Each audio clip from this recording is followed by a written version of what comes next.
जो घर छोड़ करके भाग गए हैं, जो घर नहीं चला पाए हैं, वो देश क्या खाक चला पाएंगे। एक तरफ कहते हैं कि मजबूत प्रधानमंत्री हैं और दूसरी तरफ डर करके भाग जाते हैं।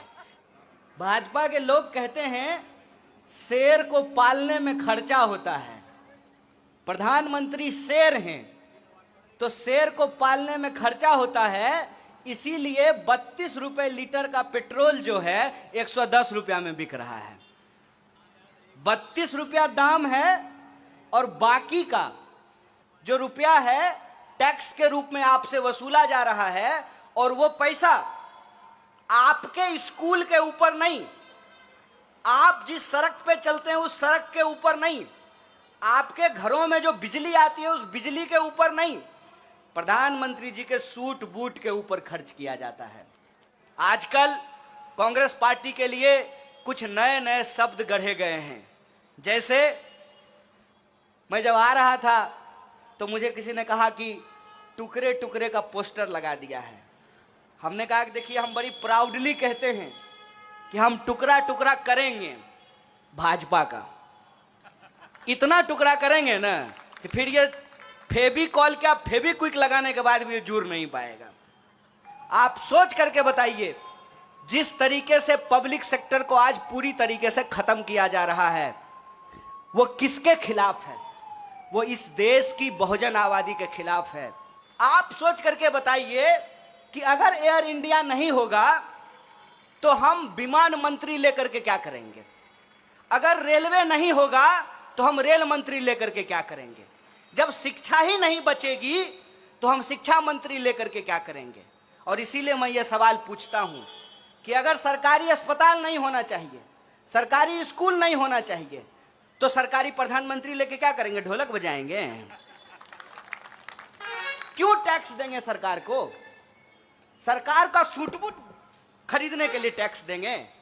आपको मालूम होना चाहिए कि प्रधानमंत्री जी ने अपने लिए एक हवाई जहाज खरीदा है, और उस हवाई जहाज की कीमत कितनी है?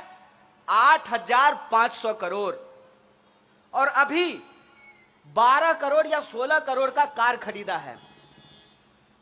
16 करोड़ का कार खरीदा है। काहे भाई? तो सुरक्षा, प्रधानमंत्री की सुरक्षा होगी। 12 करोड़ का कार से घूमते हैं तब भी कहते हैं कि सुरक्षा में चूक हो गई है। ये जो सिचुएशन है, इस सिचुएशन को इस देश की जो बहुसंख्यक आबादी है उसको समझना पड़ेगा। उसको समझना पड़ेगा कि आज का जो सत्ता का मॉडल है वो वोट लेती है मेजॉरिटी से और काम करती है मुट्ठी भर लोगों के लिए। आप देख लीजिए कि हमारी जीडीपी लगातार नीचे जा रही है। देश की जीडीपी लगातार नीचे जा रही है और प्रधानमंत्री जी के दोस्त का इनकम लगातार ऊपर जा रहा है। यह जो सिचुएशन है कि एक तरफ देश है और दूसरी तरफ प्रधानमंत्री जी के दोस्त हैं। प्रधानमंत्री जी देश की सारी संपत्ति अपने दोस्त को बेच देना चाहते हैं। तो मैं कहता हूं कि यह लड़ाई देश और दोस्त के खिलाफ है। यह लड़ाई बेचने और बचाने वालों के खिलाफ है।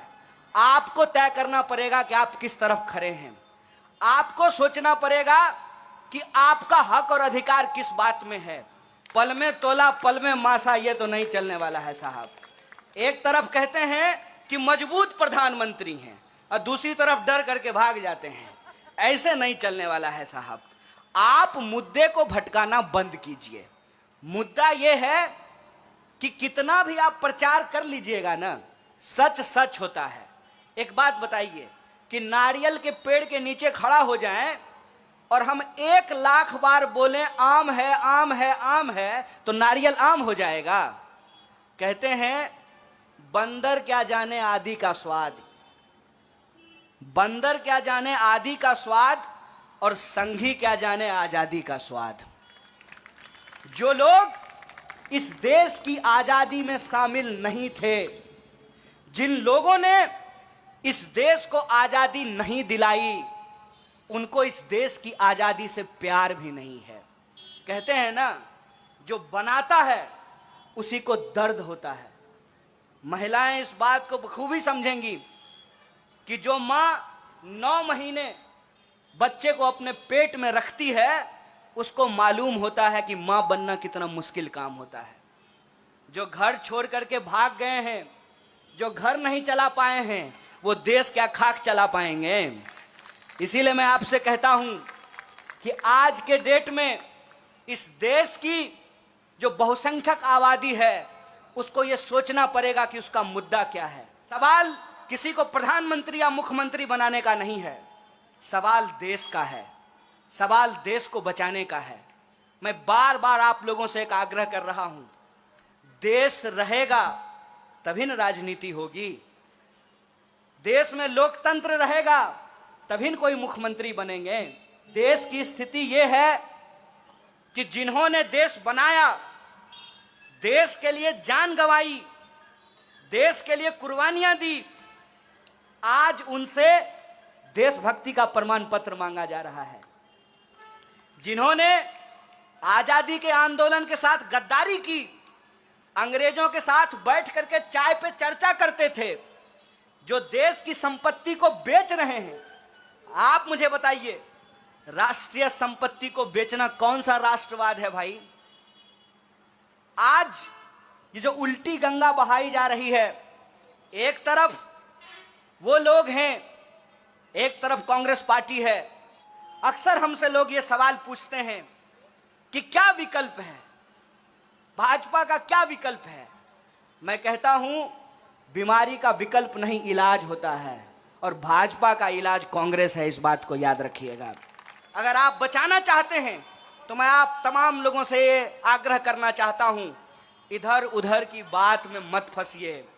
प्रचार प्रचार होता है, इतिहास को याद कीजिए। इसी आशा और उम्मीद के साथ कि हम लड़ेंगे अपने हक और अधिकार के लिए, हम लड़ेंगे अपनी आजादी की सुरक्षा के लिए, हम लड़ेंगे अपने संविधान की रक्षा के लिए, और इसको हर कीमत में बचाएंगे। क्योंकि हमारा ये मानना है कि जो बिगाड़ने वाला होता है, बचाने वाला उससे बड़ा होता है। बेचने और बचाने की लड़ाई में बचाने वालों की जीत होगी। इसी आशा और उम्मीद के साथ आप तमाम लोगों को धन्यवाद कहते हुए, शुक्रिया अदा कहते हुए मैं अपनी बात को खत्म करूंगा।